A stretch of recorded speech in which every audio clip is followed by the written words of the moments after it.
અને ગુજરાતની ચૂંટણીનો ધમધમાટ શાંત થઈ ગયો છે અને સૌથી પહેલા વાત ચૂંટણીની જ કરવી છે. મુખ્યમંત્રી કોણ છે એ નક્કી જ હતું, એક ઔપચારિકતા કરવાની હતી, એ થઈ ગઈ છે. પણ બીજી બાજુ હિમાચલ પ્રદેશની અંદર કમઠાણ હતું કે ભાઈ કોણ બનશે મુખ્યમંત્રી. કોંગ્રેસે સરકાર તો બનાવી લીધી, પણ શું થશે શું થશે શું થશે, આ ઘણા 2 દિવસથી આ બધી જ અસમંજસ ચાલતી હતી. કોંગ્રેસની અંદર ખેંચતાણ પણ ચાલતી હતી.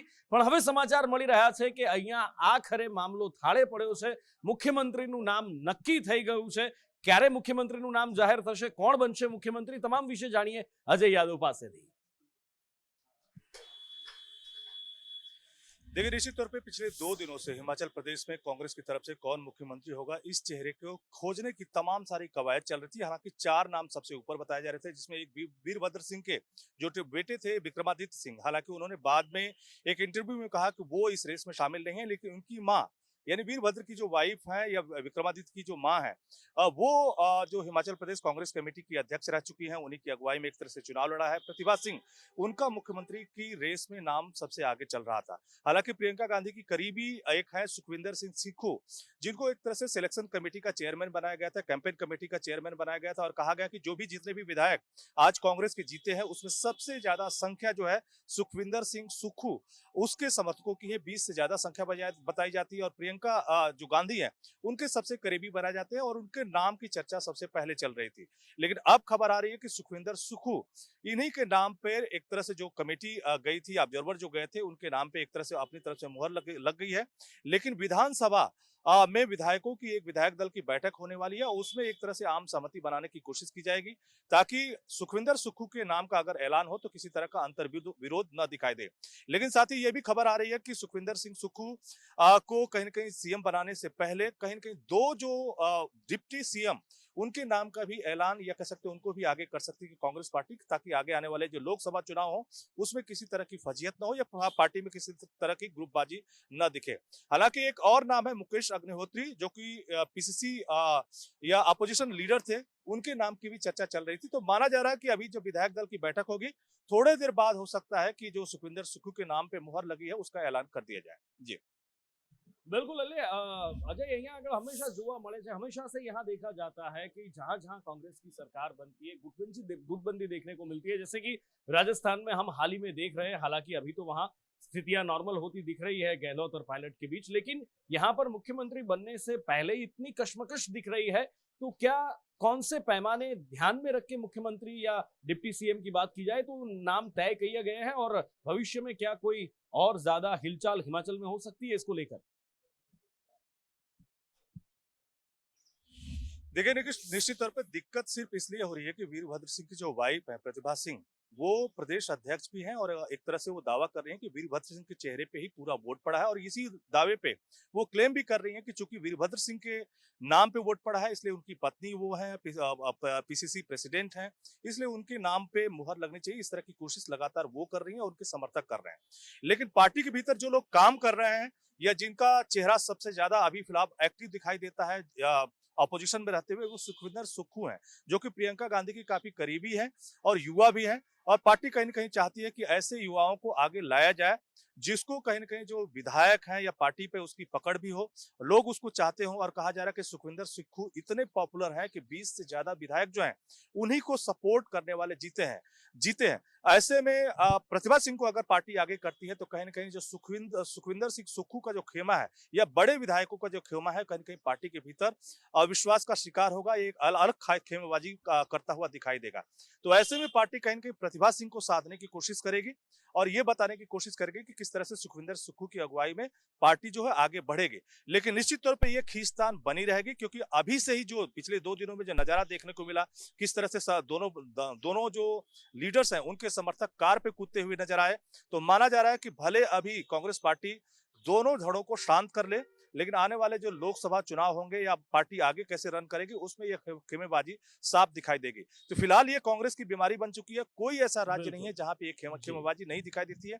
यहाँ तक कि राजस्थान में जो अशोक गहलोत, जो अपने आप को सबसे ज्यादा सोनिया गांधी के करीबी और कमिटेड आदमी माने जाते थे, लीडर माने जाते थे, वो बिल्कुल, अब बिल्कुल। उनको कहा जाता है कि अब राजस्थान में जो सरकार चल रही है वो कांग्रेस की सरकार नहीं चल रही है बल्कि अशोक गहलोत की चल रही है। हम्म, तो फिलहाल ये खेमेबाजी हिमाचल में भी दिखाई दे रही है। बिल्कुल भले सोल्यूशन निकाल लिया जाए लेकिन ये खेमेबाजी बनी रहेगी। जी। બિલકુલ અજય જાણકારી કે લીએ ધન્યવાદ અને કેટલીક પ્રતિક્રિયાઓ પણ આવી રહી છે હિમાચલથી એ પણ જોઈ લઈએ हम चाहते हैं कि रानी साहबा को मुख्यमंत्री हिमाचल प्रदेश का घोषित हो।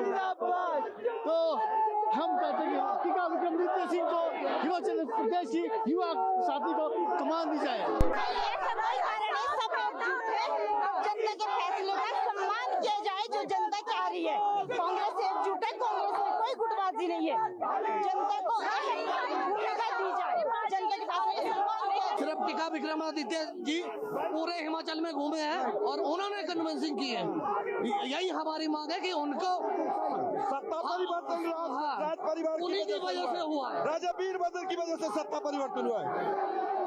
टीका विक्रमादित्य जी की वजह से ये जीत हासिल हुई है। ये हिमाचल की हर कॉन्स्टिट्यूंसी में विक्रमादित्य सिंह जी ने हर कॉन्स्टिट्यूंसी में जाकर चुनाव में युवाओं का एक जोश भरा और सभी युवाओं का ये सपना है, ये होप है कि विक्रमादित्य सिंह जी हिमाचल का नेतृत्व करें। टीका साहब आई लव यू। क्योंकि विक्रमादित्य सिंह जी और प्रतिभा सिंह जी के अलावा कोई भी ऐसा नेता नहीं था। એટલે એક તરફ હિમાચલ પ્રદેશની અંદર કશ્મકશ જોવા મળી, જૂથબાદી જોવા મળી કે ભાઈ કોણ મુખ્યમંત્રી અને આખરે 2 દિવસે નક્કી થયું કે કોણ મુખ્યમંત્રી। આ બાજુ ગુજરાતની અંદર ભારતીય જનતા પાર્ટીએ પ્રચંડ બહુમત સાથે અને તમામ રેકોર્ડ તોડી અને જીત હાંસલ કરી છે અને ત્યારબાદ મુખ્યમંત્રીનું નામ નક્કી હતું, એક ઔપચારિકતા હતી, એ પણ પૂર્ણ કરવામાં આવી છે, સંવિધાનિક પ્રક્રિયા હતી એ પૂર્ણ કરવામાં આવી છે અને હવે કેટલીક પ્રતિક્રિયાઓ સામે આવી રહી છે, પહેલા એ જોઈ લઈએ। ભારતીય જનતા પાર્ટી ધારાસભ્યોની બેઠકમાં પક્ષના નેતાની નિયુક્તિ કરવાની બેઠકમાં આજે ફરીથી ભૂપેન્દ્રભાઈ પટેલ એટલે કે મારી વરણી થઈ છે એ જવાબદારી નિભાવવા માટેની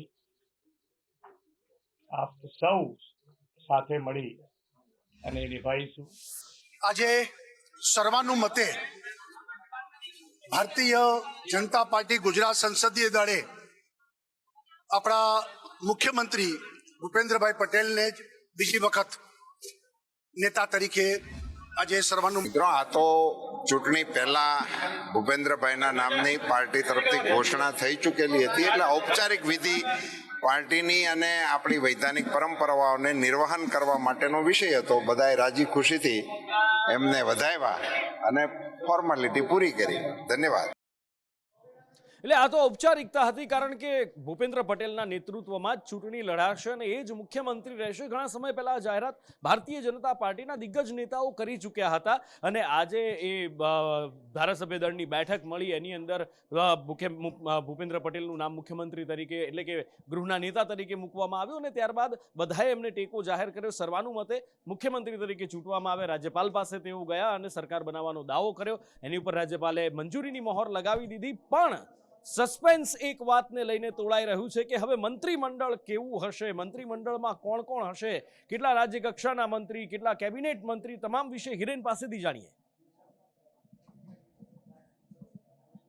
જો સવારે કમલમમાં બેઠક જે 12 વાગે મળી હતી તેમાં વિધાનસભા દળના નેતા તરીકે ભૂપેન્દ્ર પટેલનું નામ નક્કી થયું। રાજ્યપાલને મળી સરકાર રચવાનો દાવો કર્યો અને સરકાર રચવાના દાવા કર્યા બાદ CR પાટીલ સાથે સીધા તેઓ દિલ્હી અત્યારે પહોંચેલા છે અને દિલ્હીમાં આ કેબિનેટ કેવી હશે, મંત્રીમંડળના નામો પર મહોર છે તે લગાવવામાં આવશે। પણ સંભવતઃ વિધાનસભાનો આંકડો જે છે 182 સભ્યો, એના આધારે વધુમાં વધુ 27 સભ્યો મંત્રીમંડળમાં હોઈ શકે છે અને એટલે કદાચ 22 થી 25 સભ્યોનું મંત્રીમંડળ નવું બનાવવામાં આવશે તેવું અત્યારે હાલ લાગી રહ્યું છે અને આ તમામ સભ્યો સંભવતઃ સોમવારે એટલે કે 12 તારીખે મુખ્યમંત્રીની સાથે જ શપથવિધિ તેમની યોજાશે સચિવાલય હેલિપેડ ગ્રાઉન્ડ ખાતે અને એ શપથવિધિ માટે નામો જે ફાઇનલ આજે થશે દિલ્હીમાં એમને આવતીકાલે મોડી રાત્રે અથવા તો પરમ દિવસે વહેલી સવારે સૂચના આપવામાં આવશે.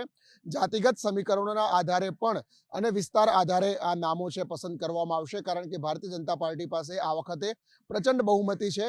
156 નામો છે, એટલે એ પ્રકારની કોઈ કમ્પલ્ઝન નહીં રહે કે આમને જ લેવા પડશે અથવા તો આમને જ લેવા પડશે, પરંતુ કેટલાક નામો ઉડીને આંખે વળગે એવા છે.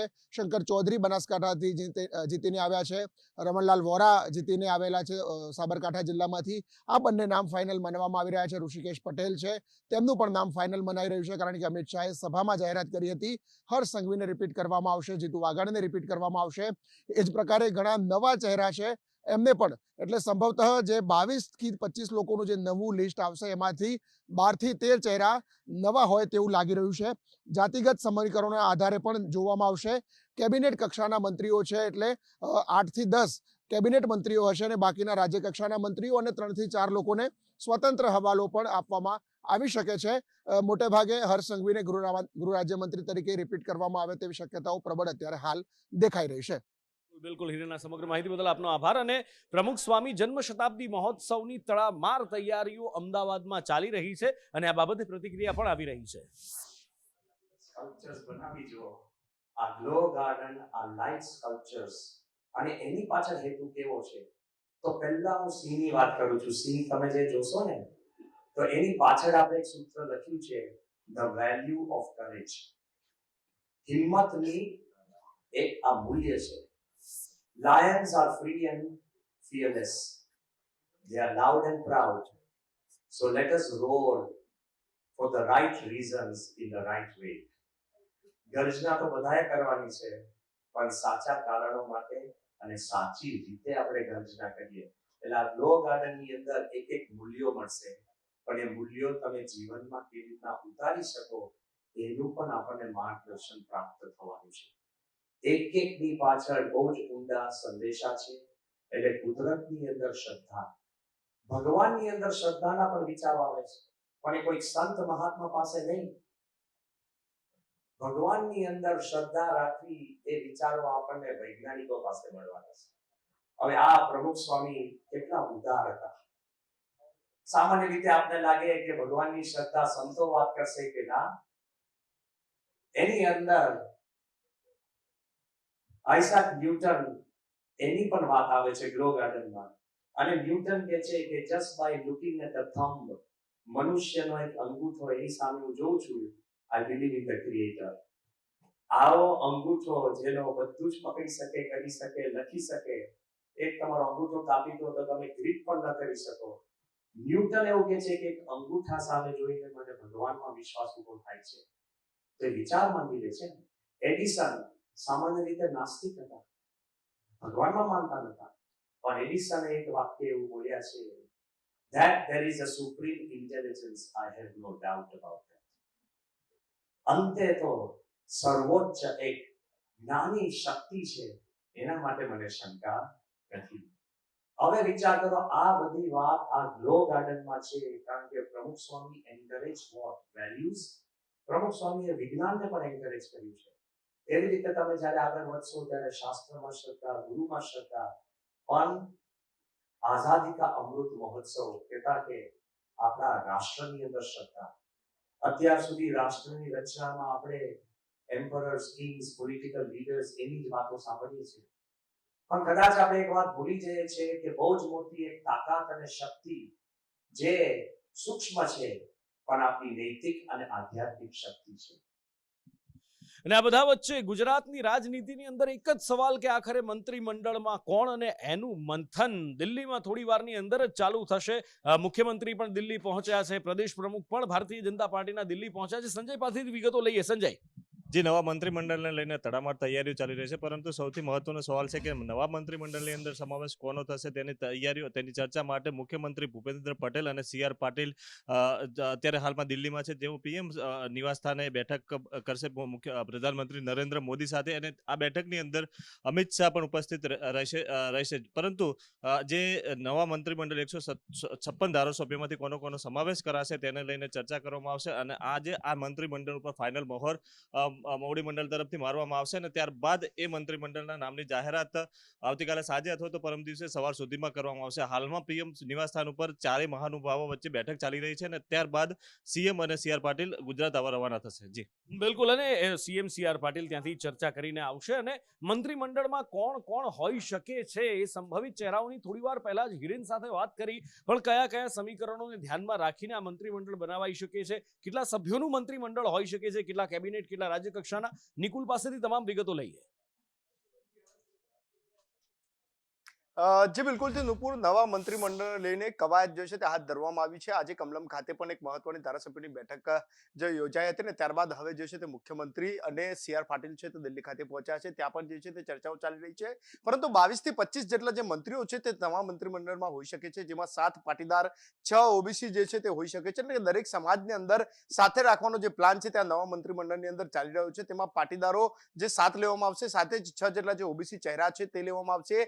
3 અનુસૂચિત જાતિમાંથી હશે, 3 મહિલાઓ હશે, 4 જેટલા અનુસૂચિત જનજાતિમાંથી લેવામાં આવશે, ક્ષત્રિય હશે, સાથે જે એક જૈનમાંથી પણ જે એક મંત્રી છે તે લેવામાં આવી શકે છે. એટલે કે દરેક સમાજને સાચવીને આ તમામ જે મંત્રીમંડળ છે તે તૈયાર કરવામાં આવે તેવી શક્યતાઓ અત્યારે જે છે વર્તાઈ રહી છે. ટોટલ 22 થી 25 મંત્રીઓનું મંત્રીમંડળ હોઈ શકે છે, પરંતુ જો વધુ જરૂરિયાત દેખાય તો તે પ્રમાણે 27નું મંત્રીમંડળ પણ જે છે તે કરવાની શક્યતાઓ છે તે પ્રબળ દેખાઈ રહી છે. મહત્વની વાત છે કે મંત્રીમંડળની રચના જે છે તે ગઈકાલ સાંજ સુધીમાં જે છે તે ફાઇનલ કરી દેવામાં આવશે. એટલે કે જે શપથ ગ્રહણ 12 તારીખે જે યોજાવાનો છે તે પહેલા 11મી રાત્રે જ તમામ જે ધારાસભ્યો કે જેમને શપથ લેવાના છે તેમને ફોન કરીને જાણ કરી દેવામાં આવશે. સાથે તેમને ગાંધીનગરની અંદર રહેવા માટેની પણ જે છે તે જરૂરી સૂચનાઓ જે છે તે પહોંચાડવામાં આવે તેવી શક્યતાઓ છે. મહત્વની વાત છે કે મંત્રીમંડળ લઈને પહેલા ગાંધીનગરમાં ચર્ચાઓ થઈ, હવે દિલ્હીમાં ચાલી રહી છે.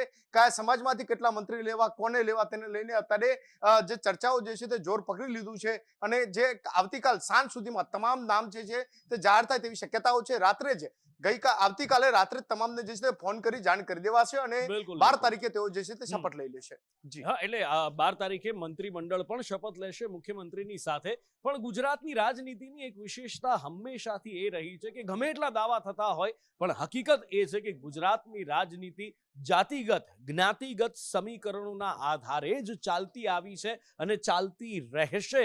અને જ્યારે મંત્રીમંડળની વાત હોય ત્યારે સ્વાભાવિક રીતે જ્ઞાતિગત સમીકરણ પરફેક્ટ બેસાડવું પડે, જેમાં ભારતીય જનતા પાર્ટીની હંમેશાથી મહારત રહી છે. ત્યારે કઈ જ્ઞાતિનું કેટલું પ્રભુત્વ, કઈ રીતના જ્ઞાતિ પ્રમાણેના સમીકરણો બેસાડવામાં આવ્યા છે, કશ્યપ પાસેથી જાણીએ. કશ્યપ, બિલકુલ જે પ્રમાણે પસંદગી કરવામાં આવશે તેની વાત કરીએ તો આગામી સમયમાં લોકસભાની ચૂંટણી આવી રહી છે.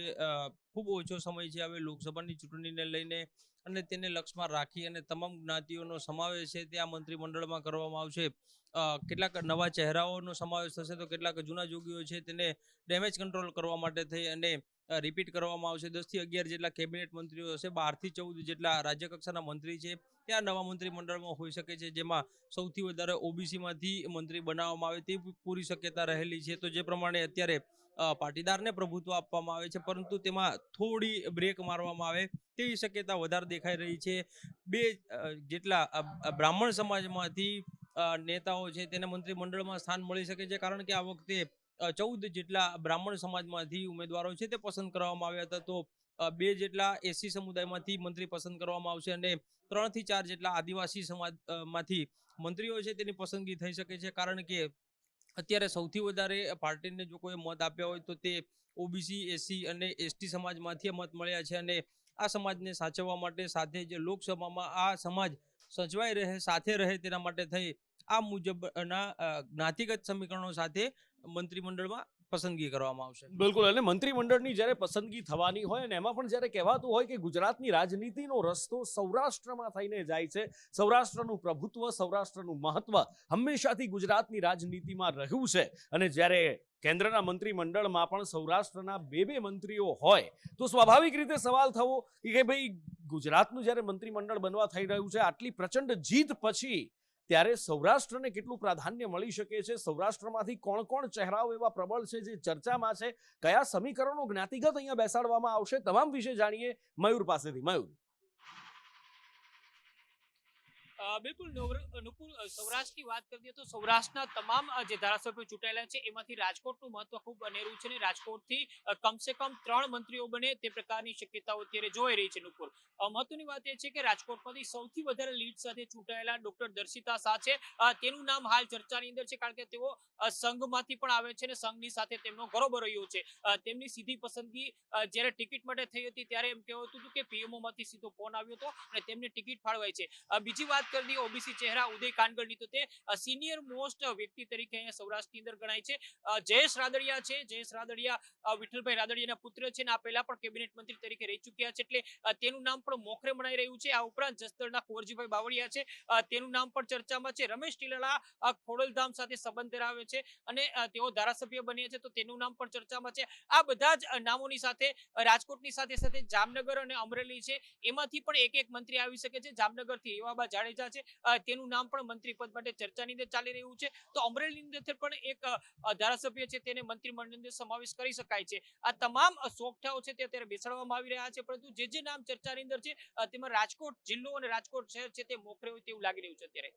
બિલકુલ મયુર, અને આગળ વાત કરવી છે કેટલીક એવી બેઠકો પણ રહી કે આ પ્રચંડ બહુમતની વચ્ચે ભારતીય જનતા પાર્ટી જીતી નથી શકી, કોંગ્રેસ પણ એ બેઠક જીતી નથી શકી અને ક્યાંક અપક્ષ તો ક્યાંક આમ આદમી પાર્ટી આ બેઠક જીતીને એવી જ એક બેઠક છે ડેડિયાપાડા કે જ્યાં ચૈતર વસાવા પ્રચંડ બહુમતથી જીત્યા છે. અને ચૈતર વસાવા સાથે સંદેશ ન્યૂઝે ખાસ વાતચીત કરી, મારા સહયોગી નરેન્દ્ર પેપરવાલાએ વાતચીત કરી, તો શું કહ્યું ચૈતર વસાવાએ આવો જોઈએ.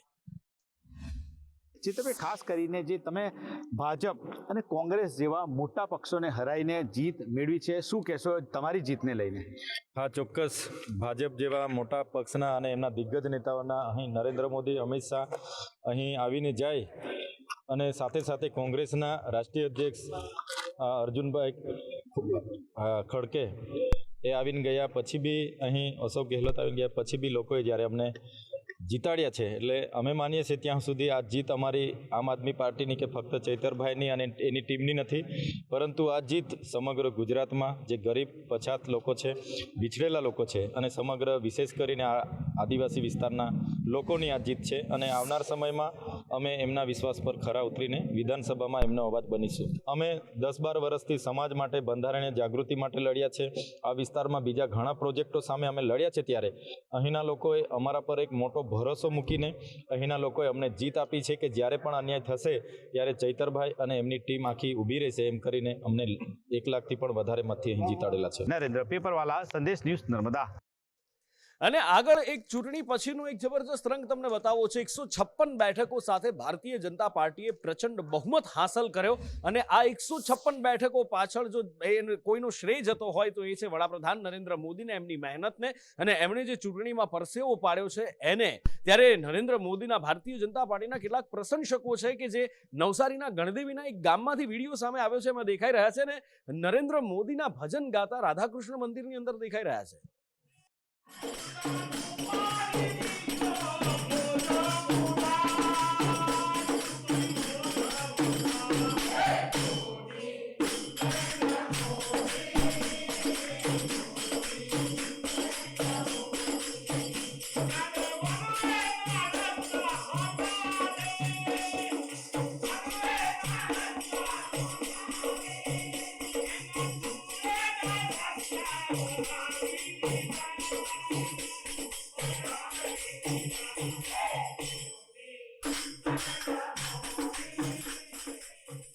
લોકસભામાં ગઈકાલે વસ્તી નિયંત્રણ બિલ રજૂ કરવામાં આવ્યું અને જેમના દ્વારા આ બિલ રજૂ કરવામાં આવ્યું એ ભારતીય જનતા પાર્ટીના સાંસદ રવિ કિશન એમના જ 4 બાળકો છે. ત્યારે પોતાના 4 બાળકો વિશે આ વસ્તી નિયંત્રણ બિલ વિશે રવિ કિશને શું કહ્યું, ભાવિની પાસેથી જાણીએ.